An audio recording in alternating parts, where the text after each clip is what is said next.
po. Sa madaling salita po, ito po ay anak ng asawa ninyo. Sa anak niyo. Sa anak ko dun. Sa anak ko din.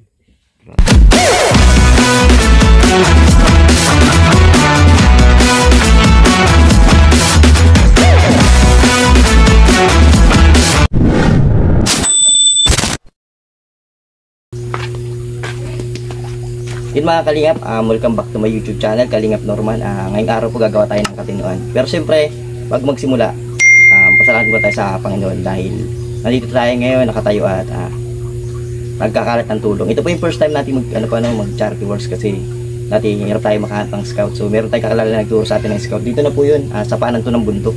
Sa paanan po kami ng bundok. Siyempre, dahil nandito tayo ngayon nakatayo, huwag natin kalimutan po salamat sa Panginoon at sa mga taong tumulong sa atin kung bakit tayo nandito ngayon. Si Kalingap Rab, si Kuya Bal, si Ate Edna, si Ma'am Jack at ang 10 na aking mga samahan sa K-Boys.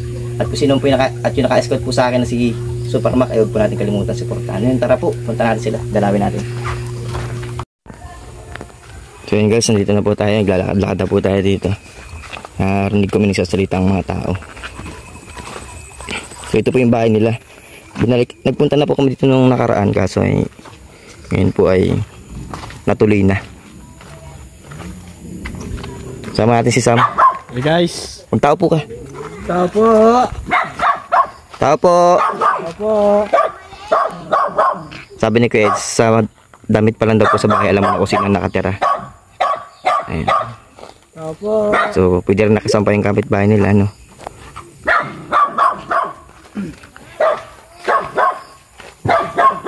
Ngayon, tinawag niya. Tinawag niya ng kapitbahay nila. Ano yung tao na dun? Ate na, sige. Magandang hapon po. Magandang hapon po. Ay grabe. Kilala niyo po ako. Ako po si Kalingap Norman po ako. Ay may nagturo po sa akin dito na sabi daw ay na kailangan niyo daw po ng tulong. So, ayun, titingnan namin kalagayan niyo ngayon kung dapat baga po. So ito pala po yung bahay ninyo. Anak niyo po yan? Apo. Apo. Ay.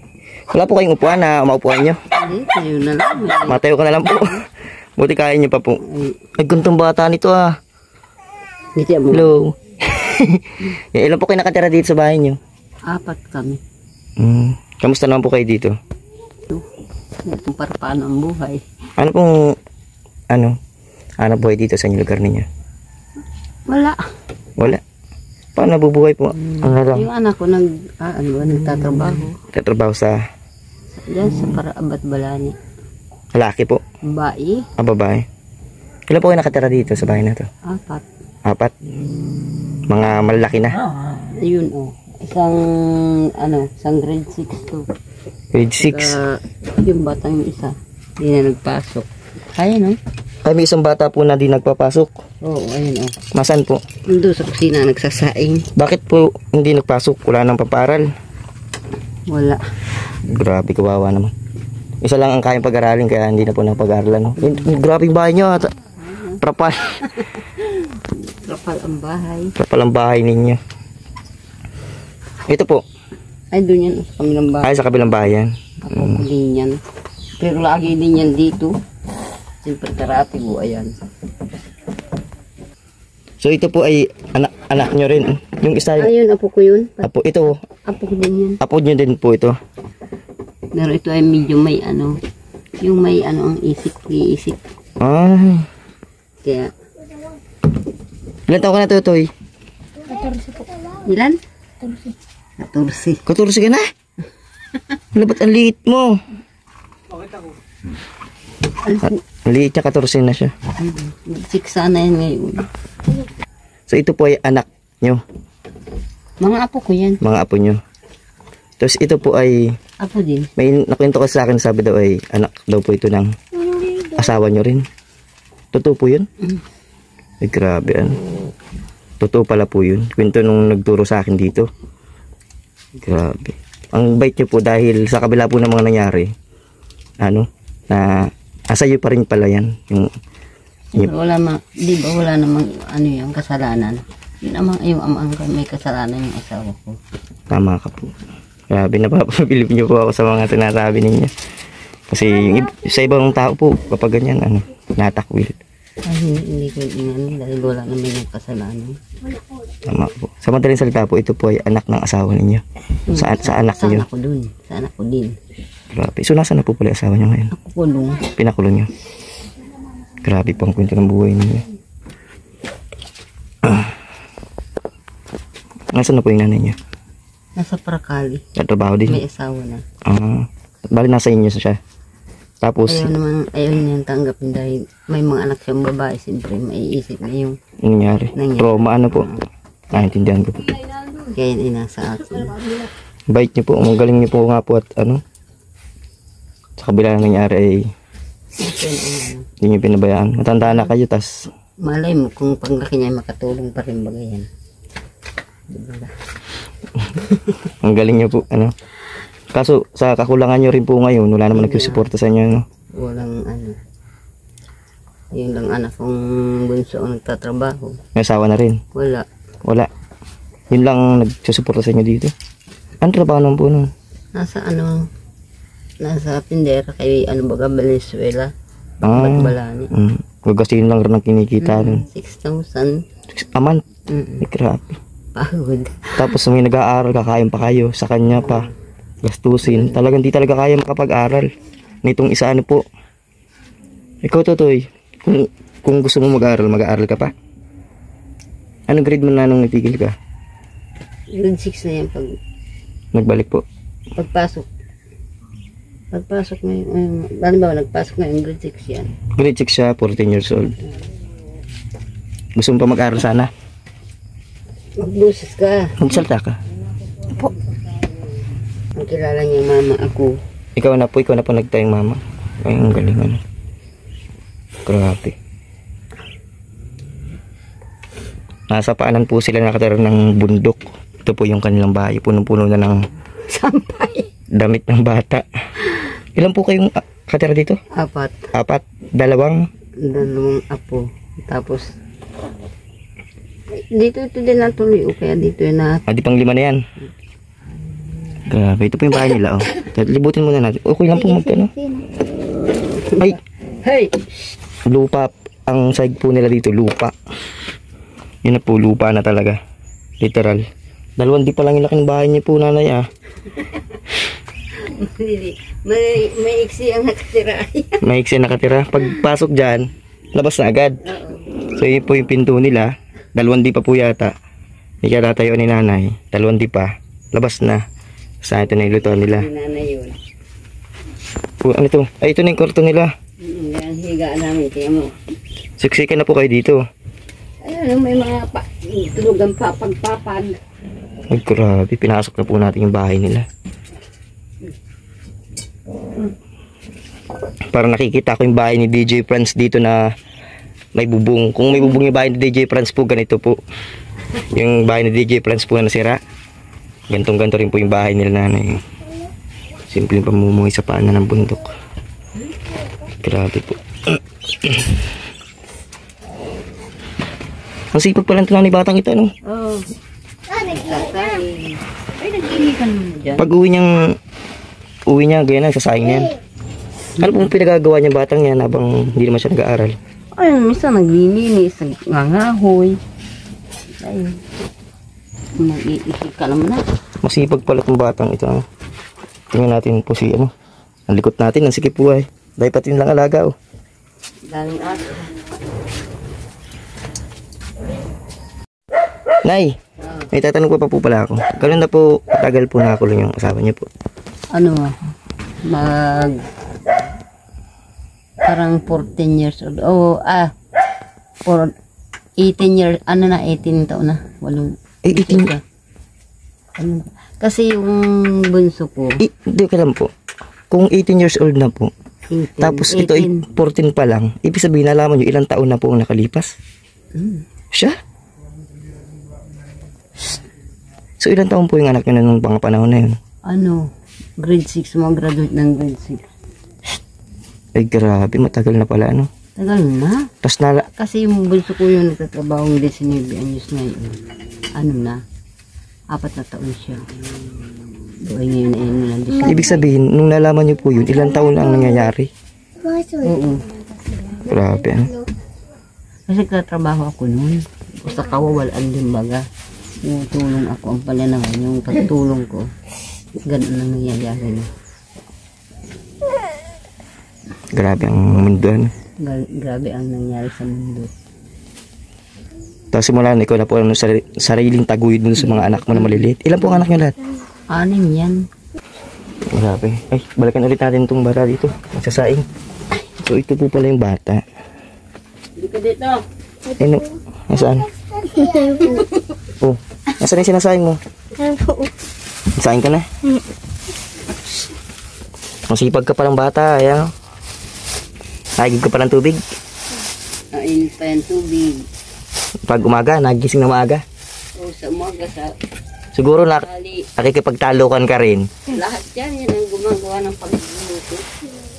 Ha? Ay, oo. Naiya ka yata ay. Binata ka na pati, 14 ka na pala. Tutoy. Tingnan na.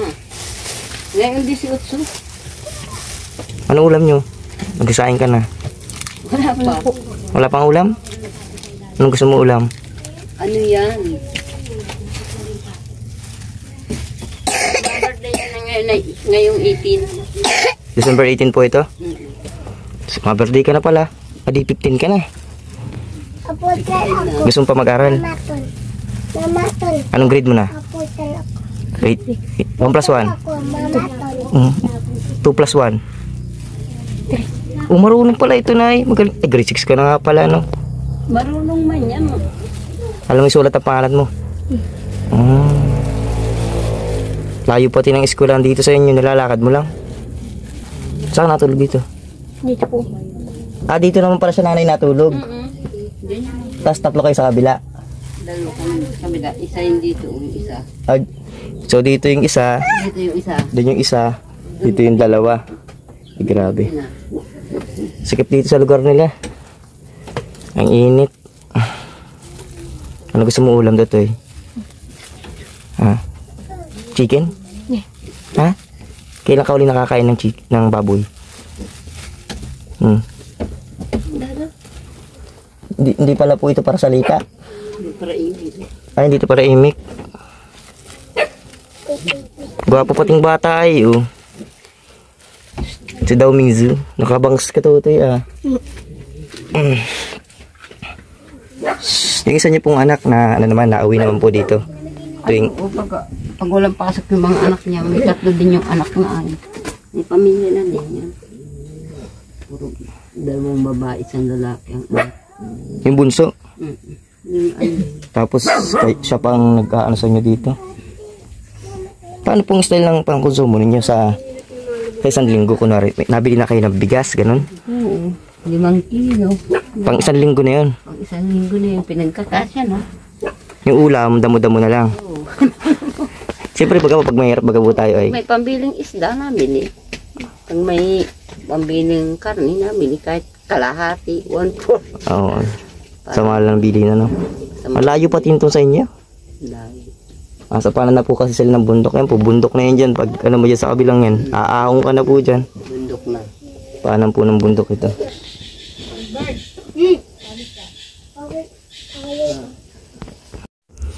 Sa inan ay may tatanong po ako sa iyo. Kung tutulungan po, ano po yung mga pangangailangan dito o kailangan niyo po sa inyo dito sa bahay niyo?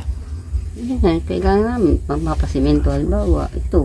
Ay, ito. Ay, pang lupa. Ibig sabihin, gusto niyo mapasimintahan to. Ano pa po?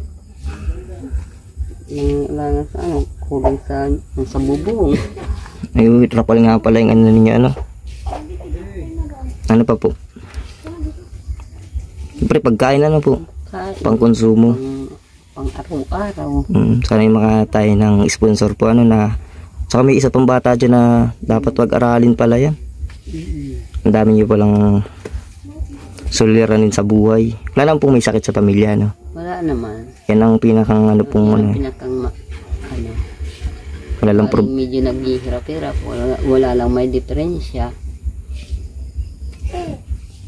tanda na po yung pati kayo. Tanda na ako, 61 na ako. Paano na lang po kayo kung wala na kayo, yung mga bata? Paano na? Ay, bahala na. Marunong ang Panginoong Diyos. Tama. Po, kumikilos. Kumikilos. Ang tahimik po pala pati dito sa inyo, no? Grabe ang tahimik. Kuryente. Wala kayong kuryente? Walang kuryente. Pati pala kuryente wala kayo. Wala. Pero may sarili ko ngayon kontador, wala. Wala. Simula noon? Ano ako dyan, nakisaksak kay Duding. Ay, minsan hindi nakakabayad. Siyempre, putol. Grabe pala po ano. Wala kayong kuryente. Adi, gasol ang gamit nyo. Ano, yung solar. May solar man. Meron man isang bumbilya. Isang bumbilya. Galing doon sa kabila. Nakatap lang rin yung bumbilya sa kabila. Ano ba? Ibig sabihin, may solar kayo na nakatap sa kapitbahay lang din. Para magkailaw lang kayo. Ay, grabe, ang hirap ng kalagayan dito. Ano? So, ayun mga kalingap, ano? Ito po si, ano po pangalan yun?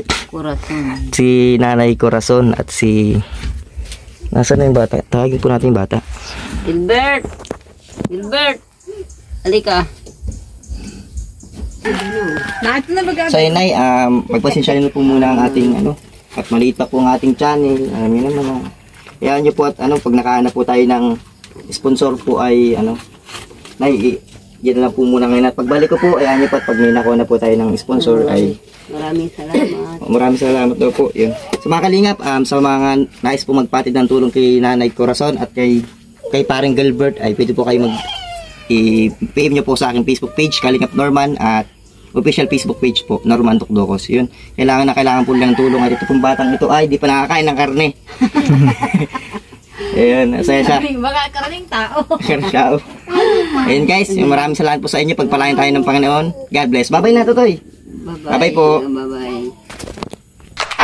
Jungle.